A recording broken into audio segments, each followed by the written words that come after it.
കഴിഞ്ഞ ദിവസം മോദി നമ്മളോട് ഇനി ഒരു വർഷത്തേക്ക് സ്വർണം വാങ്ങരുത് എന്ന് പറഞ്ഞതിലെ യഥാർത്ഥ ഉദ്ദേശം എന്താണ്? അതുപോലെ സ്വർണ്ണവില ഇനി കുത്തനെ ഇടിയാൻ പോവുകയാണോ? ലോക്ക്ഡൌൺ വരാൻ പോവുകയാണോ? ഇങ്ങനെ ഒട്ടേറെ ചോദ്യങ്ങൾ ഇന്ന് ഉയരുന്നുണ്ട്. ഇതിന് പിന്നിലെ എല്ലാ സത്യങ്ങളും നമുക്ക് വിശദമായിട്ട് ഒന്ന് പരിശോധിക്കാം. സ്ട്രെയിറ്റ് ഫോർവേഡായി തന്നെ പറഞ്ഞു കഴിഞ്ഞാൽ, നമ്മൾ ഇനി വാങ്ങുന്ന ഓരോ തരി സ്വർണവും ഇന്ത്യയുടെ സാമ്പത്തിക ഭദ്രതയെ തകർക്കാൻ പോവുകയാണ്. ഇന്ന് ലോകം നിൽക്കുന്നത് ഒരു അഗ്നിപർവ്വതത്തിന് മുകളിലാണ്. പശ്ചിമേഷ്യയിൽ യുദ്ധം കനക്കുന്നു. ഹോർമൂസ് കടലിടുക്കിൽ ഇറാന്റെ കളികൾ അതിരുവിട്ട് തുടങ്ങിയിരിക്കുന്നു. ഇതിന്റെയൊക്കെ ഫലമായിട്ട് അന്താരാഷ്ട്ര വിപണിയിൽ ബ്രെന്റ് ക്രൂഡ് ഓയിൽ വില ബാരലിന് $105 മുകളിലെത്തി. നമ്മൾ ഓർക്കേണ്ട ഒരു വസ്തുതയുണ്ട്. ഇന്ത്യയുടെ എണ്ണ ആവശ്യത്തിന് 85% മുതൽ 89% ഇറക്കുമതിയാണ് നമ്മൾ ആശ്രയിക്കുന്നത്. ഓരോ തവണ എണ്ണവില കൂടുമ്പോഴും ഇന്ത്യയുടെ പക്കലുള്ള വിലയേറിയ ഡോളർ ശേഖരം വിദേശത്തേക്ക് ഇങ്ങനെ ഒഴുകുകയാണ്. വിദേശത്തു നിന്നും സാധനങ്ങൾ വാങ്ങാൻ നമ്മുടെ കയ്യിൽ ഡോളറും വേണം. ഈ ഡോളർ കുറയുമ്പോൾ രൂപയുടെ മൂല്യം ഇടിയും. നിലവിൽ രൂപയുടെ മൂല്യം ഡോളറിനെതിരെ 95 കടന്ന് താഴേക്ക് പോകുന്നത് ഇന്ത്യയെ സംബന്ധിച്ചിടത്തോളം വലിയൊരു മാക്രോ ഇക്കണോമിക് വെല്ലുവിളിയാണ്. ഈ സന്ദർഭത്തിലാണ് നരേന്ദ്രമോദി ഇത്തരത്തിൽ ഒരു നിർദ്ദേശം മുന്നോട്ട് വയ്ക്കുന്നത്. എണ്ണ ഇറക്കുമതി ഒഴിവാക്കാൻ നമുക്ക് കഴിയില്ല, അറിയാമല്ലോ. കാരണം ഇത് രാജ്യത്തിൻ്റെ ഇന്ധനം തന്നെയാണ്. എന്നാൽ എണ്ണ കഴിഞ്ഞാൽ ഇന്ത്യയുടെ ഡോളർ ഏറ്റവും കൂടുതൽ ചോർത്തുന്ന രണ്ടാമത്തെ വില്ലൻ എന്ന് പറയുന്നത് സ്വർണ്ണമാണ്. 2026 സാമ്പത്തിക വർഷത്തിൽ മാത്രം ഇന്ത്യ സ്വർണം വാങ്ങാൻ ചിലവാക്കിയത് $72 ബില്യൺ. എണ്ണവില ഉയർന്നു നിൽക്കുമ്പോൾ സ്വർണം കൂടി വൻതോതിൽ വാങ്ങിക്കൂട്ടിയാൽ ഇന്ത്യയുടെ സാമ്പത്തിക ഭദ്രത തകർന്ന് തരിപ്പണമാകും. അതുകൊണ്ട് ഒരു ഉത്തരവാദിത്തമുള്ള നേതാവ് എന്ന നിലയിൽ ജനങ്ങളോട് ബെൽറ്റ് മുറുക്കാൻ അദ്ദേഹം ആവശ്യപ്പെടുന്നു. ഈ ഒരു സന്ദർഭത്തിൽ ഒട്ടേറെ പേർ ഇന്ത്യയെ മുടിക്കാനായി നരേന്ദ്രമോദി ഇറങ്ങി എന്നൊക്കെ പറഞ്ഞു. എന്നാൽ ഏതാനും വർഷങ്ങൾക്ക് മുമ്പ് യാതൊരു യുദ്ധവും ഇല്ലാത്ത സമയത്ത് ഇതേ മൻമോഹൻ സിംഗ് സർക്കാർ നമ്മളോട് സ്വർണം വാങ്ങരുത് എന്ന് പറഞ്ഞിട്ടുണ്ട്. അന്ന് ഇതുപോലെ യുദ്ധമോ അല്ലെങ്കിൽ എന്തെങ്കിലും തരത്തിലുള്ള ആഘാതങ്ങളോ അല്ലെങ്കിൽ എന്തെങ്കിലും തരത്തിലുള്ള ഭീഷണികളോ ഒന്നും ഉണ്ടായിരുന്നില്ല. അന്നത്തെ സാമ്പത്തിക നിലയിൽ ഇന്ത്യയുടെ അവസ്ഥയിൽ നമുക്ക് സ്വർണം കൂടി വാങ്ങാൻ സാധിച്ചില്ല. അതുകൊണ്ട് അന്നത്തെ കോൺഗ്രസ് സർക്കാർ പറഞ്ഞു. എന്തായാലും ഇതിനെക്കുറിച്ചുള്ള വിശദ വിവരങ്ങൾ ഞാൻ തരാം. എന്തായാലും ഇപ്പോൾ സംഭവിക്കുന്നത് വരാനിരിക്കുന്ന വലിയൊരു സാമ്പത്തിക ആഘാതത്തെ തടയാനുള്ള മുൻകൂർ പ്രതിരോധമാണ്. അപ്പോൾ എന്താണ് ഈ കറന്റ് അക്കൗണ്ട് കമ്മി? അതിൽ നിന്ന് തുടങ്ങാം. ലളിതമായിട്ട് പറഞ്ഞാൽ, ഒരു രാജ്യം വിദേശത്തേക്ക് വിൽക്കുന്ന സാധനങ്ങളെക്കാൾ കൂടുതൽ സാധനങ്ങൾ അവിടുന്ന് വാങ്ങുമ്പോഴുണ്ടാകുന്ന വിടവാണിത്. RBIയുടെ കണക്കനുസരിച്ച് 2026 ഒക്ടോബർ അല്ലെങ്കിൽ ഡിസംബർ പാദത്തിൽ ഇന്ത്യയുടെ കമ്മി എന്ന് പറയുന്നത് $12.2 ബില്യൺ.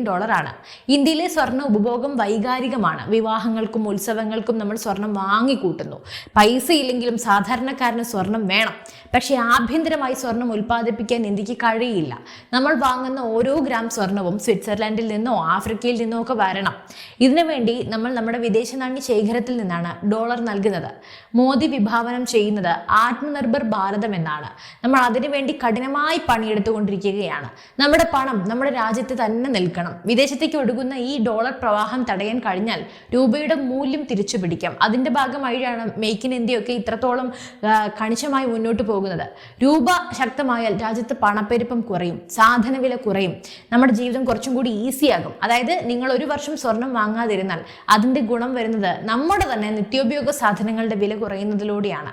പ്രധാനമന്ത്രിയുടെ പ്രസംഗത്തിന്റെ പിന്നാലെ ടൈറ്റൻ, കല്യാൺ ജ്വല്ലേഴ്സ് തുടങ്ങിയ ആഭരണ കമ്പനികളുടെയൊക്കെ ഓഹരികൾ 5 മുതൽ 10% വരെ ഇടിഞ്ഞു.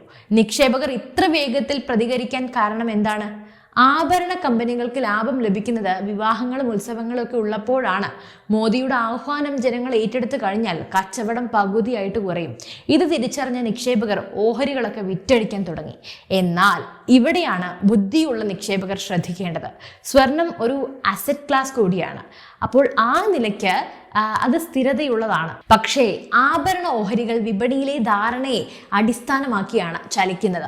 വിപണി ആദ്യം പ്രവർത്തിക്കുന്നത് ഭയത്തെ അടിസ്ഥാനമാക്കിയാണ്, പിന്നീട് ഡാറ്റയെ അടിസ്ഥാനമാക്കി. അതായത് കഴിഞ്ഞ ദിവസം വിപണിയിൽ ഭയം വിജയിച്ചു.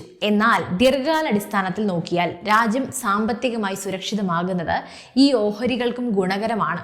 സ്വർണ്ണവില കൂപ്പുകുത്തുന്നു എന്ന തലക്കെട്ടുകൾക്ക് പിന്നിലെ സത്യം ഇതാണ്. അതായത് അന്താരാഷ്ട്ര വിപണിയിൽ ഇന്ത്യ സ്വർണത്തിന്റെ വില നിശ്ചയിക്കുന്നവരല്ല. പക്ഷേ ലോകത്തിലെ ഏറ്റവും വലിയ സ്വർണ്ണ ഉപഭോക്താവ് എന്ന് പറയുന്നത് നമ്മുടെ രാജ്യമാണ്. ഇന്ത്യ ഡിമാൻഡ് കുറച്ചു കഴിഞ്ഞാൽ ആഗോള വിപണിയിൽ തന്നെ ഒരു സൈക്കോളജിക്കൽ ഇമ്പാക്റ്റ് ഉണ്ടാകും.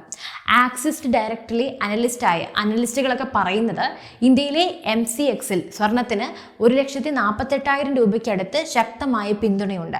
അതായത് 1.5 ലക്ഷം രൂപയിലേക്കുള്ള ചെറിയ തിരുത്തലുകൾ പോലും ദീർഘകാല നിക്ഷേപകർക്ക് വാങ്ങാനുള്ള അവസരമാണ്. പക്ഷേ സർക്കാർ ആഗ്രഹിക്കുന്നത് ഫിസിക്കൽ ഗോൾഡ് അഥവാ ആഭരണങ്ങൾ കുറയ്ക്കാനാണ്. പകരം ഡിജിറ്റൽ ഗോൾഡ് അല്ലെങ്കിൽ സോവറിൻ ഗോൾഡ് ബോണ്ടുകളൊക്കെ അഥവാ SGB എന്ന് പറയും. ഈ സോവറിൻ ഗോൾഡ് ബോണ്ടുകളൊക്കെ പ്രോത്സാഹിപ്പിക്കുകയാണ് ഇതിൻ്റെ ലക്ഷ്യം. ഇത് നമ്മുടെ രാജ്യത്തിൻ്റെ ഇറക്കുമതി ഭാരം കുറയ്ക്കുകയാണ്. അപ്പോൾ മോദിയുടെ കാഴ്ചപ്പാടിൽ സാമ്പത്തിക ഭദ്രത എന്നത് വെറും ഒരു കണക്കല്ല, അത് നമ്മുടെ സംസ്കാരവുമായി ബന്ധപ്പെട്ടതാണ്. കോടീശ്വരന്മാർ വിവാഹം കഴിക്കാൻ ഇറ്റലിയിലേക്കും ദുബായിലേക്കൊക്കെ പോകുന്നത് അദ്ദേഹം വിമർശിക്കുന്നുണ്ട്. വിദേശത്തെ ഡെസ്റ്റിനേഷൻ വെഡ്ഡിംഗ് ഒഴിവാക്കി ഇന്ത്യയിലെ മനോഹരമായിട്ടുള്ള സ്ഥലങ്ങളൊക്കെ തിരഞ്ഞെടുത്ത് അദ്ദേഹം അവിടെ നമ്മളുടെ വിവാഹവും ഇത്തരത്തിലുള്ള ചടങ്ങുകളൊക്കെ നടത്താൻ ആവശ്യപ്പെടുന്നുണ്ട്. ഇതിലൂടെയും 2 കാര്യങ്ങളാണ് സംഭവിക്കുന്നത്. ഡോളർ ലാഭിക്കാം. വിദേശ യാത്രകൾക്ക് വേണ്ടി ചിലവാക്കുന്ന ഡോളർ ഇന്ത്യയിൽ തന്നെ നിലനിൽക്കും. നമ്മുടെ രാജ്യത്ത് തന്നെ ചിലവുകളൊക്കെ നടന്നു കഴിഞ്ഞാൽ നമ്മുടെ രാജ്യത്ത് തന്നെയാണല്ലോ ഗുണം. അപ്പോൾ അതുപോലെ തന്നെ തൊഴിലവസരങ്ങൾ, ആ പണം നമ്മുടെ നാട്ടിലെ ഹോട്ടലുകൾക്കും കാറ്ററിംഗ് മേഖലയ്ക്കും ഒക്കെ ഗുണകരമാകും. ഇതൊരു ചെറിയ കാര്യമല്ല. ഇന്ത്യയിലെ വിവാഹ വിപണി ശതകോടിക്കണക്കിന് ഡോളറിൻ്റെതാണ്, അറിയാമല്ലോ. സാധാരണക്കാരൻ്റേത് പോലും 101 പവനൊക്കെ കൊടുത്തിട്ട് തന്നെയാണ് ഇപ്പോഴും അവരുടെ ആത്മാഭിമാനം സ്വർണത്തിൽ തന്നെയാണ് തൂങ്ങിക്കിടക്കുന്നത്. അപ്പോൾ ഇത് ഇന്ത്യക്കുള്ളിൽ തന്നെ കറങ്ങുന്നത് രാജ്യത്തിൻ്റെ GDP വർദ്ധിപ്പിക്കും. നമ്മൾ പെട്രോൾ അടിക്കുമ്പോൾ നൽകുന്ന പണം ഒടുവിൽ ചെന്നെത്തുന്നത് രാജ്യത്തിൻ്റെ സാമ്പത്തിക അടിത്തറയെ ബാധിക്കുന്ന വിടവിലേക്കാണ്. അതുകൊണ്ടാണ് വർക്ക് ഫ്രം ഹോം രീതികളൊക്കെ പ്രോത്സാഹിപ്പിക്കാനും പൊതുഗതാഗതമൊക്കെ ഉപയോഗിക്കാനും വേണ്ടി സർക്കാർ നിർദ്ദേശിക്കുന്നത്. ഓരോ ലിറ്റർ ഇന്ധനം ലാഭിക്കുമ്പോഴും നമ്മൾ രാജ്യത്തിന് വേണ്ടി ഓരോ ഡോളറാണ് ലാഭിക്കുന്നത്. നമ്മുടെ രാജ്യത്തിന് വേണ്ടിയാണ്. നമ്മുടെ സൈനികരെ പോലെ തന്നെ നമ്മളും ഇവിടെ ഒരു മുറുക്കുകയാണ്. അപ്പോൾ ഇലക്ട്രിക് വാഹനങ്ങളിലേക്ക് മാറുന്നതൊന്നും ഒരു ട്രെൻഡ് മാത്രമല്ല, അതൊരു സാമ്പത്തിക അനിവാര്യത കൂടിയാണ്. പെട്രോളിനോടുള്ള നമ്മുടെ അടിമത്തം കുറയ്ക്കുന്നതിലൂടെ മോദി ലക്ഷ്യം വെക്കുന്നത് വരും തലമുറയുടെ സാമ്പത്തിക സ്വാതന്ത്ര്യമാണ്. ഈ പ്രതിസന്ധി ഘട്ടത്തിൽ നമ്മൾ എങ്ങനെ പെരുമാറണം? വിദഗ്ധർ നൽകുന്ന നിർദ്ദേശങ്ങൾ ഇവയാണ്. അതായത് അനാവശ്യ ചിലവുകളൊക്കെ ഒഴിവാക്കുക. ആവേശത്തിൽ വായ്പയൊക്കെ എടുത്ത് ആഭരണങ്ങളൊക്കെ വാങ്ങുന്നത് ഈ സമയത്ത് ബുദ്ധിപരമായിട്ടുള്ളൊരു കാര്യമല്ല. പിന്നെ ലിക്വിഡിറ്റി അഥവാ കയ്യിൽ പണം കരുതുക. പണപ്പെരുപ്പം കൂടുമ്പോൾ പണത്തിൻ്റെ ലഭ്യത കുറയാൻ സാധ്യതയുണ്ട്. കഴിഞ്ഞില്ല, സ്വർണത്തിൽ മാത്രം നിക്ഷേപം നടത്താതെ 10% മാത്രം സ്വർണത്തിന് വേണ്ടി നീക്കിവെച്ച് ബാക്കി തുക മറ്റ് സുരക്ഷിതമായിട്ടുള്ള മേഖലകളിലൊക്കെ നിക്ഷേപിക്കുക. സ്വർണ്ണ വിപണിയിലെ ഈ വിറയൽ താൽക്കാലികമാണ്. പക്ഷേ ഇതിന് പിന്നിലെ സത്യം നമ്മൾ തിരിച്ചറിയണം. രാജ്യം ഒരു വലിയ സാമ്പത്തിക പ്രതിസന്ധിയിലൂടെ പോയിക്കൊണ്ട് ഇരിക്കുകയാണ്, അല്ലെങ്കിൽ കടന്നു പോവുകയാണ്. രാഷ്ട്രീയ ലാഭങ്ങളൊന്നും നോക്കാതെ ജനങ്ങളോട് സത്യം പറയാൻ കാണിച്ച മോദിയുടെ ഈ ഒരു ധീരതയാണ് നമ്മൾ ഇവിടെ കാണുന്നത്. വേണമെങ്കിൽ അദ്ദേഹത്തിന് വേണ്ടാതിരിക്കുമായിരുന്നു. പക്ഷേ നമ്മൾ സത്യം പറഞ്ഞാൽ ഇപ്പോൾ ഇത് രാഷ്ട്രീയം എന്ന് നോക്കാതെ നമ്മൾ നമ്മുടെ രാജ്യത്തിന് വേണ്ടി ചിന്തിക്കണം. സ്വർണത്തിന് തിളക്കം കുറഞ്ഞേക്കാം, പക്ഷേ ഭാരതത്തിൻ്റെ സാമ്പത്തിക ഭാവിയുടെ തിളക്കം കൂടണമെങ്കിൽ നമ്മൾ ഓരോരുത്തരും സാമ്പത്തിക അച്ചടക്കം പാലിച്ചേ മതിയാകൂ. അപ്പോൾ ഇത് വെറും ഒരു ഉപദേശമല്ല, നമ്മുടെ വരും തലമുറയ്ക്ക് വേണ്ടി നമ്മൾ നടത്തുന്ന ഒരു ചെറിയ ത്യാഗമാണ്. അപ്പോൾ നിങ്ങൾ ഇതിനെ എങ്ങനെയാണ് നോക്കിക്കാണുന്നത്? സ്വർണത്തോടുള്ള മോഹം വെടിഞ്ഞ് രാജ്യത്തിന് വേണ്ടി ഈ ഒരു വർഷം നമ്മളൊന്ന് തയ്യാറാകുമോ? അതുപോലെ ഇനിയൊരു വർക്ക് ഫ്രം ഹോം ഒക്കെ ഏറ്റെടുത്ത് നമ്മളുടെ നാടിന് വേണ്ടി ഒന്ന് കുറച്ച് കോംപ്രമൈസ് ചെയ്യാമോ? എന്തായാലും നിങ്ങളുടെ അഭിപ്രായങ്ങൾ താഴെ കമൻറ്റ് ചെയ്യൂ. ഈ അറിവ് മറ്റുള്ളവരിലേക്ക് എത്തിക്കാനായി വീഡിയോ പരമാവധി ഷെയർ ചെയ്യുക. അതുപോലെ തന്നെ ഇത്തരത്തിലുള്ള വാർത്തകൾക്ക് വേണ്ടി നമ്മുടെ ചാനൽ സബ്സ്ക്രൈബ് ചെയ്യുക. മറ്റൊരു വാർത്തയും വിഷയമായി വീണ്ടും കാണും വരെ നന്ദി.